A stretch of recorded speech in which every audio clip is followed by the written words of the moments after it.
Number 3. The next blessing in disguise nga tong tan-awon sa tong life kining God's discipline.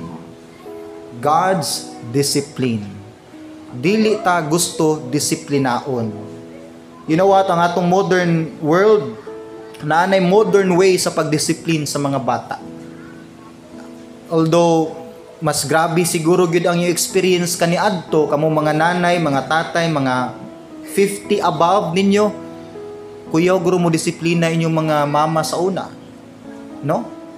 Sa una siguro, kung karon, naman siguro yung mamunal rog silhig, pero inyo sa una siguro binugha gid giro ipang bunal sa inyong mga apuhan o ginikanan. Nagtuo kaya ko mga mamagpapa, lulog-lula, paminaw nimo sila sa una. Kuya mo disiplina ilang amahan. Na kanang ingon lang ibitay ti karon sa duldol, tinuod gid ta. Nagi nabitay, gipasuhan. Although mas grabe pa na mga 50 above, pero sa akong generation nakaabot paghapon mi disiplina. So na ang mga teacher sa secular mamunal paglipak, mamunal paglipak.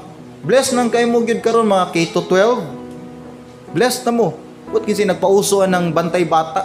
Daga magbabantay bata ti ka. So na mga bali dili in town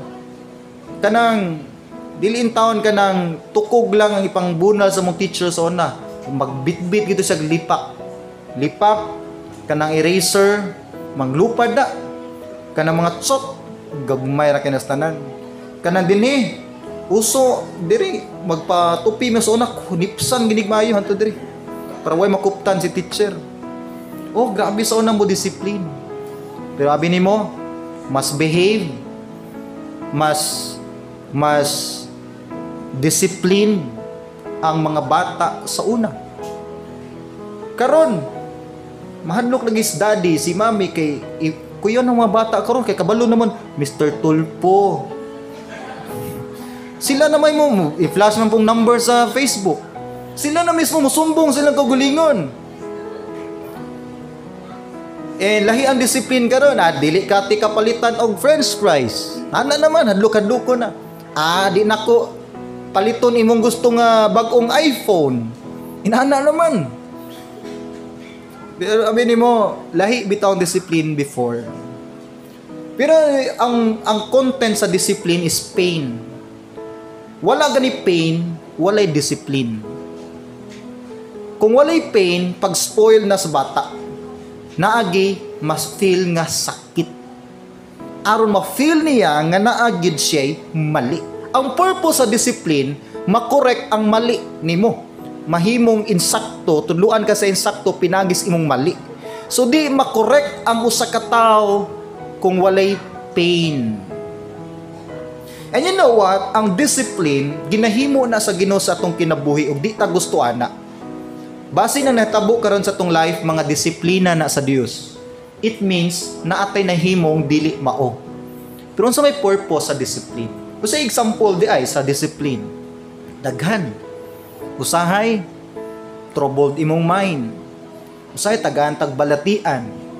Usahay, di ta successful sa kabutang. Usahay, sakit sa pamilya. Problem sa relationship. Daghan kayog picture sa discipline ang Ginoo nato. Usahay, trahedya. Usahay, loss sa ka-loved ones. Pero usahay purpose dahil nga nung ginadisiplina ta sa Dios. Number 1, Hebrews 12:7.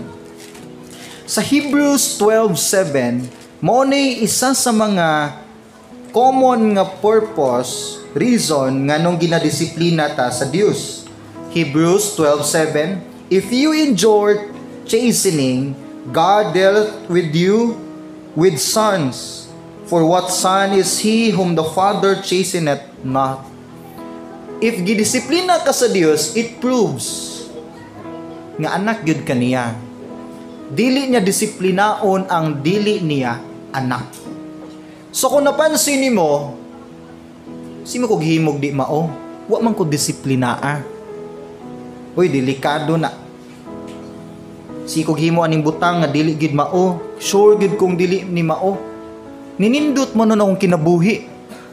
Delikado na. Kay walay amahan bisan sa yutan-on nga butang, Walay mo ingon nga amahan, uy dong, tagaan ti kag daghang french fries kay nangaway, nabunog imong classmate, imong giblak ayan. Walay na nang amahan. Walay mo ingon, uy dong, ka very good di mo, kay wadi ka ka-answer very good, magpalit tag cake. Wala. Ang papa, naagi buhaton nga discipline siyang bata once nanumbag sa eskwelahan. Once wala ka answer sa ilang exam, nagigay something buhaton nga ma-realize niya nga dili tumao. If ang atong life walay discipline, unsay gihimo sa atong amahan nato. Wa day siya nagpakabana nato. Wa day ta niya ginakorek sa atong mali. So i-consider nato, if na-feel nimo karon ang pain, basin gidisiplina ka. Pero isa ni ka blessing in disguise nga no, nag-prove ni nga anak ka Dios.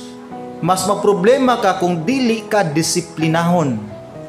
It means posible dili pa ka anak sa Dios. Nag-assume lang ka nga anak ka sa Dios. And yes, nabi mga tao na nagyud. Nga daghan kay nahimong di mao, daghan kayog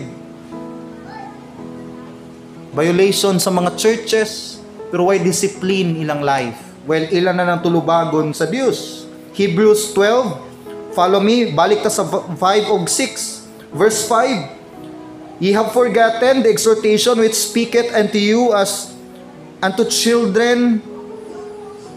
My son, despise not thou the chastening of the Lord, nor faint when thou art rebuked of him. For whom the Lord loveth, he chasteneth. Ang love sa Ginoo nga anak, ginadisiplina.